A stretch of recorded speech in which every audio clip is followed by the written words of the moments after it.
n'atera okulaba ekintu ekigenda okukyusa obulamu bwo, ekintu ekigenda okukyusa trading yo, ekigenda okukozesa amagoba. Njagala opening euro USD chart kuba gyendi okukozesa. Lwaki nkozesa nnyo euro USD is because eri consistent. Njagala otunuulire ekintu kino, tunula wansi wano olaba okuva nga 3 Ogwokusatu akatale kano kabadde kambuka.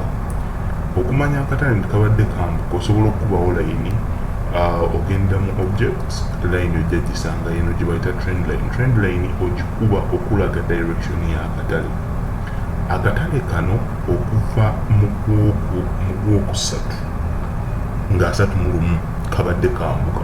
Kati omuntu bw'oba wagulira wano nga 3 kati leero meka akatale leero kalaga leero tuli mu 20 tugenda mu 28 tugenda mu 20 tuli mu 25. Bw'oba wagula okuva wano sente z'oba oli mu muganda wange, bw'oba wakozesa load size ennene, load size nyina gikunnyonnyola, bw'oba wakozesa load size ennene oba mugagga oba n'omulimu gw'oba ogenda guvaako. Naye kati omanyi otya muganda wange nti kano akatale kankayingire? Eno vidiyo kyegenda okulaga. Omwana yenna bw'oba wabayingira wano muganda wange oba masente oba olina nnyingi nnyo nga naye mwennyini naye emikisa egyo munnaye gitera okuyitawo olw'okuba tuba tetumanyi bintu bino ng'ejja ebikolamu. Kakati naga otunula ekyati eno, kyati ky'oba olina okumanya nti etambulira into something called a sequence. Etambula ekola upper highs, kati ngene eri mu uptrend, olaba eno euro USD eri mu kwambuka. Kakati bw'eba eyambuka ekola upper highs, bazita high highs and lower highs. Kati bw'ogiraba wano ng'etandika, tutandikire wano we natandikidde okuba trend line yaffe. Market eno njagala weegendereze nnyo, kankubewo layini nsobole okikunnyonnyola obulungi okifune. Wenjogera obwogezi oyinza obutakifuna bulungi. Kati market eno olaba etambula mu sequence. Market eno, this is very important muganda njagala ompulirize, kino kya mugaso nnyo okusinga ekintu ekirala kyonna kye nayogedde ku channel. Bw'eba etandika ng'etandise wano bweti, omanya otya nti market eno egenda kwambuka era kati kannyingire. Oba olina okusooka n'oddayo emabega ofuna muganda wange, oba olina okuba ng'oli mu kuminkiriza. Kati olaba akatale bwe kaba kakkirira, kantandikire wano kati gula amatu gula obwongo. Akatale bwe kaba kakkirira muganda wange kakola lower highs and lower lows. Kati kino kyolaba lower lows eno bagiyita lower high. Lower high kitegeeza nti akatale tekasobola kukkirira mulundi gumu, kaba kajja kukkirira kambukemukko. Lwaki kambuka is that abantu abamu baba bakavaamu, omuntu aba akoze ezimu mala n'akavaamu. And secondly is that abantu abamu baba balowooza kagenda kwambuka ne batandika okukambusa mpola mpola, naye bwe kaba nga kalina amaanyi mangi just kambukamu katono ne kakola ki ne kaddayo ne kakkirira. Kaakati omanyi otya nti kano akatale kagenda kutandika okwambuka bwe kaba nga kabadde mu kukkirira. Kati olaba wano lower high, olaba eno lower high eno, tunula wano kankandike, olaba kano wano wennyini akatale kano kaali kakkirira ne kajja ne kambukamukko wano, naye tekayambuka kugenda waggulu. Kakati eno point eno gy'olaba eno kano akambuse wano wennyini ye point gy'olina okumakinga.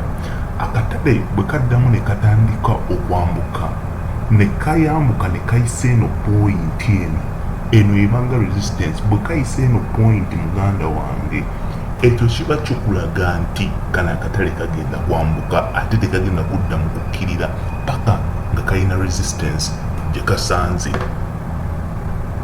Resistance ne support ngenda kukola video yaayo, njagala tusooke tukwatagane bulungi kuba kati njagala otandika okukola akasente. Muganda wange simanyi oba okitegedde, bw'oba oyagala okuyingira mu bayo nosooka n'otunula emabega kaba kabadde akatale kakkirira. Ompuliriza, bukagade kakkirira noonya the last lower high. Last lower high ogiraba muganda wange liino wano.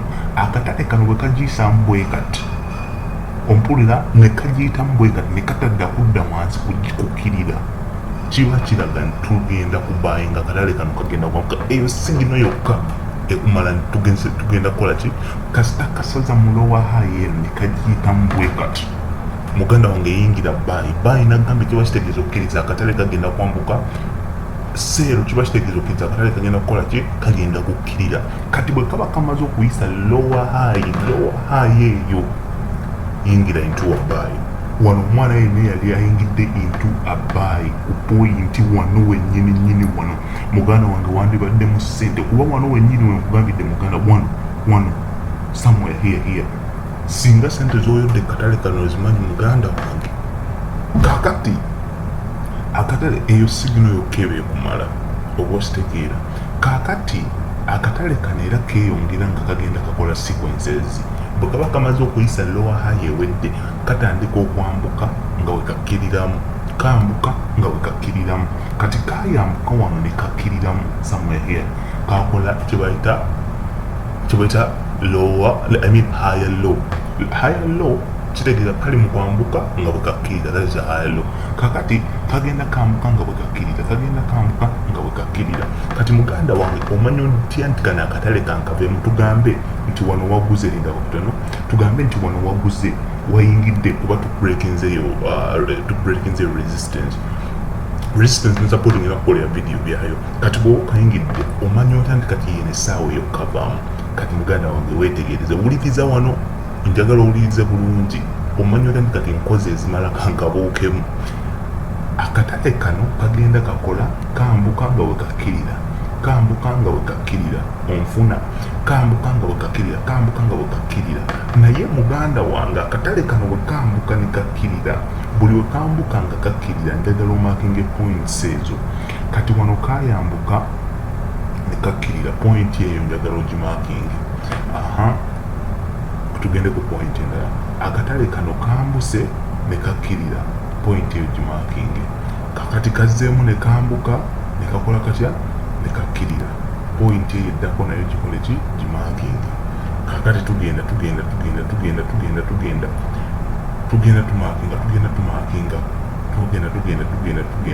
Wano kukyali ku layini y'emu muganda wange, kazzeemu ne kambuka ne kakkirira. Buli we kakkirira awo njagala omakinga nga tekanaddamu kwambuka. Kati muganda wange kano akatale tekanaddamu crossinga ki, tekannatuuka kukkirira. Naye akatale omanya otya nti kati wano kambuukemu wawano wolabira layini zino olaba eza redi zino zetukubye. Akatale kano bwe kaba kambuka, tugeze nga kambuka okuva wano paka wano. Kati bwe kaba kambuka akatale kano ne kakkirira, bwe kakkirira ne kasalamu eno layini gy'osembyeyo kuba. Kati olaba eno layini kangube layini wano esembayo nkikugireyo bulungi muganda wange. Kwakkana ebintu byakukwata mpola bino topapa, lower high esembayo yino wano. Akatale kano okalaba yeno layini wano wekasembyeyo okukkirira. Kakati akatale kano wekakatanda wano waggulu wekali wano, ne bwe kakkirira ne kayita mu layini eno muganda wange, bwe kakkirira ne kayita mu layini eno esembyeyo eno, duka kaveemu kuba kaba kakulosinze, vaamu awo, vaamu eno layini eno ye previous resistance bwe kagiyitamu bwe kati muganda wange, vaamu. Simanyi oba onfunye muganda, simanyi oba onfunye, naye bwe katuuka ne kayitamu eno layini dduka. Kankugireyo wano wenatandikidde nsobole okikugirayo bulungi. Akatale kano kabadde kakkirira, kansooke nkakkirira linge nsobole okikugirayo bulungi okifune. Nyinza okuba nkubuzaabuzizaamu somehow, naye kati njagala nsooke nkikugireyo bulungi bino byonna kambijjemu. Akatale kano kabadde kakkirira. Tunula wano muganda wange, saagala oskipinga ekintu n'ekimu kuba vidiyo eno nkikoze ngewera, njagala nkikunyonyola otandike. Bw'omaliriza wano ogenda tutandika kukolerawo ssente muganda wange. Akatale kano njagala otunule kabadde kakkirira, naye bwe kaba kakkirira buli we kambuka omakingawo nti kali mu kukkika. Nakatale katandikidde wano somewhere okukkirira wano kakkiridde. Kati buli we kambuka buli we kabadde kakkirira, bwe kaba mu uptrend buli we kakkirira makinga we kakomye okukkirira, onfuna. Bwe kaba mu downtrend buli we kambuka ne kakola lower high makinga we kakomye okwambuka. Muganda wange ntegeera ekintu kino okitegedde kyangu nnyo. Bw'oba tokitegedde vidiyo eno giteeke mu slow motion okitegeere. akatale buli okaba nga kali mu kwambuka maakinga wekakomye okukkirira wekakoze retracement eyo kakkiriddemu katono awo maakinga wo bwokuba buli kambuka ne kakkirira bwekakkirira awo wekakomye maakinga wo kaddamu era ne kambuka bwekambuka era ne kaddamu ne kakkirira awo wekakomye okukkirira maakinga wo muganda wange twakikoze wali nkubidde layini eza redi katale saagala kuwanvuya vidiyo eyo negenda kuwa obuzibu olaba kakati tunula wano weetegereze bwe kaba nga kali mu kukkirira buli we kambuka kuba kakkirira ne kambuka mu katono kakkirira ne kambuka mu katono kati buli we kambuka mu katono kuba layini awo ku lower high muganda wange okitegedde kali mu kukkirira tukubiyewo layini wano kazzeemu kana akatale ne kambuka kubawo layini wano kakkirira ne kambuka kakola bu corrections kakati kazzeemu okukkirira okay ne kambuka buli we kambukamu katono kubawo layini tekambuse nnyo mirundi mingi kambuse emirundi 3 kati ki kino kyembadde nkunyonnyola akatale kano bwe kazze ne kayita mu layini eno previous eno enesembyeyo ne kagiyitamu bw'oba nga watandise okuseeringira wano oba okkirira bulungi naye akatale kano bwe kakkirira ate ne kambuka ne kayita wosembye okuba layini ne kayitamu eyo layini gyosembyeyo kuba vaamu simanyi oba okitegedde muganda wange simanyi oba neetaaga kukola video chatting kikunyonnyole bwe kiba kyeyeetaagisa ngenda gikolera muganda wange kiddamu akatale kano bwe kayisa mu layini gyosembyeyo kuba bwe kaba nga kakkirira ng'okubye layini esembayo ng'eraga nti kali kweyo lower high akatale ne kagiyitamu bwe kati closing eyo position onfuna muganda wange kakati bw'oba nga oli mu kwambuka akatale ne kasala mu layini eyo eya wansi gyosembyeyo kuba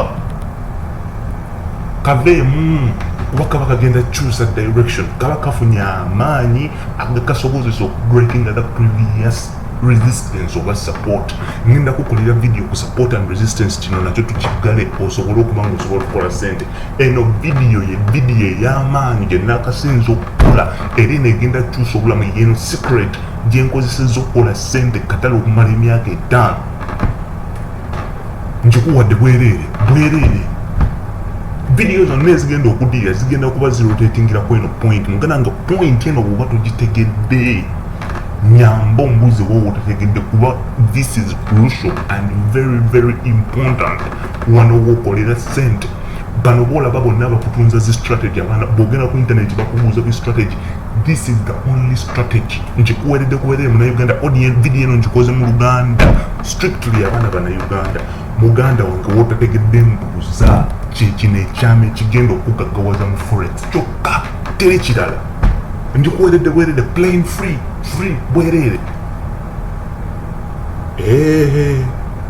gamba munnajje tutandise ebyakabi gamba munnajje mugamba subscribing ku channel eno abaana bwemuweereza ennusu bina kucreatingira whatsapp group netandika okukolera ku sente njagala abaana bina mwekka subscription kasitewera abaana bina yita muno oyita muganda we tugenda kukola sente nkamazeemu emyaka 5 sikyakola muganda wange emyaka 5 mu katale kano nzize bino bwereere muganda wange yita muno omugambe nti Kigundu Henry agambe jangu subscribing njagala abaana bina whatsapp group yabwereere siina kyenkusaba ngo 1-on-1 tips olaba oba obulamu bunasigala kyekimu video mpanvu naye gimaleeko yita ne muno twazze kukola sente teri muzannyo baganda bange tulabagane mu vidiyo enabeddako